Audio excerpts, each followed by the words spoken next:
Drage državljanke, državljani, spoštovane občanke, občani slovenskih občin, letos vas politiki že tretjič nagovarjamo, da pojdite na volitve.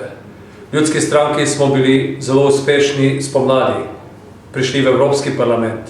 Zalomilo se nam je poleti, prepričani pa smo v uspeh na jesenskih lokalnih volitvah. Na volitvah, kjer pridejo do izraza pošteni, pridni in delovni ljudje, ki so v svojem življenju že kaj storili za svoje okolje.